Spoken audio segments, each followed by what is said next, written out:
কি দেখতে পাচ্ছেন? Chicken soup. হ্যাঁ, আমি তাই দেখাচ্ছি। কিন্তু আজকে আমি কেন এটা নিয়ে আসলাম?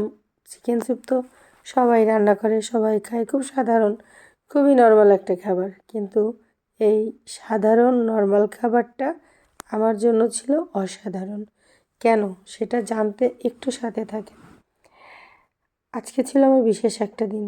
আমার ভোলাইবাস টিমদের জন্য আরও গুরুত্বপূর্ণ। তারা আজকের দিনটা নিয়ে অনেক এক্সাইটমেন্ট ছিল ওদের মধ্যে।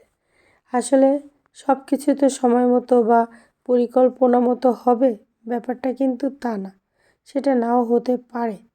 তো যাই হোক, কেন এত কথা বলছি? ওই যে বলছিলাম বিশেষ একটা দিন।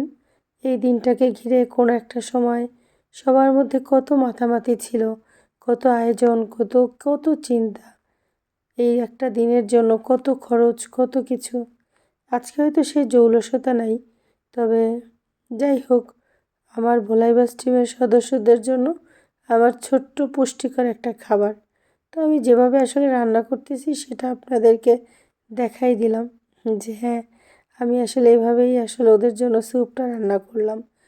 হয়তো প্রত্যেকটা ইন্টিগ্রেশন ঠিক মতো বা যেভাবে একটার পর একটা দিতে হয় আমি ওইভাবে দিতে পারি নাই। এটা নিয়ে আবার অনেকে হয়তো কমেন্টস করতেও পারেন যে আপু, রান্নাটা তো ভুল ছিল। ভাই অথবা বোন, আমি আগেই সরি বলছি, আমি একদম ভালো রাঁধুনি না। এই যে ভোলাইবাস টিমের সদস্য আপাতত 2 জন আছে, সে দাঁড়িয়ে আছে অপেক্ষায়। তার আপুর কখন রান্না শেষ হবে আর কখন সে অল্প একটু খাবে। আর আমি সেই তাড়াহুড়া করতে গিয়েই এই যে ফেলে দিয়েছি। ও একটু পরপর জিজ্ঞেস করতেছিল আপু কখন হবে, কী রান্না করতেছেন, কারণ এটা ওর জন্য ফার্স্ট টাইম খাওয়া। তো আমি চিন্তা করলাম ওদের কথা চিন্তা করে তো ওদের জন্য হেলদি কোনো একটা কিছু করে দিই। আর একটা ব্যাপার হচ্ছে যেহেতু শীতকাল, সবার একটু ঠান্ডাও লাগছে, জ্বর জ্বর একটা ভাব আছে। তো সেই জায়গা থেকে আমার এই ছোট্ট পরিকল্পনা।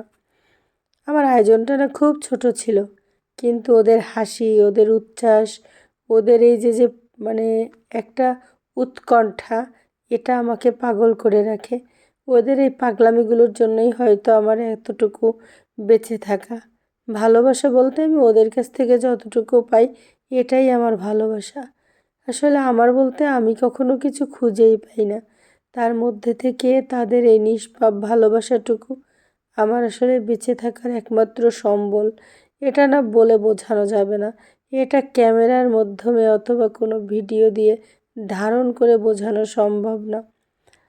ওদের হয়তো অনেক অর্থ নাই, কিন্তু মনের দিক থেকে ওরা আমাকে অনেক ভালোবাসে। আচ্ছা, অর্থের কথা এটা এই কারণে বলা, হয়তো ওরা আমার জন্য অনেক কিছু করতে পারে না, কিন্তু যতটুকু ওদের সামর্থ্য বা সাধ্য, ভালোবাসায় কোনো কমতি থাকে না। তো যাই হোক, আসলে কে এত কথা বলছে? এই যে আমি। তো যাই হোক, সেই ফাইনাল সেই পর্ব চলে এসেছে, টেস্টের পর্ব। আমি হয়তো ওদের ভয়েসগুলো আপনাদেরকে শোনাইতে পারতাম, কিন্তু পাশে আসলে কথা বলতেছিল সবাই।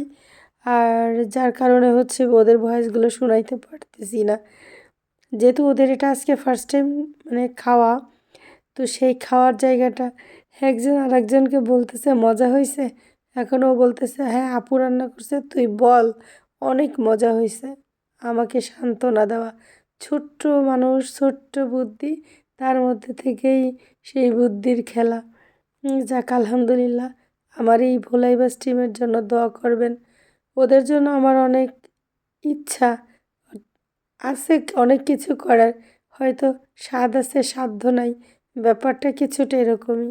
তো যাই হোক, মন থেকে সবাই ওদের জন্য দোয়া করবেন, অনেক বেশি দোয়া।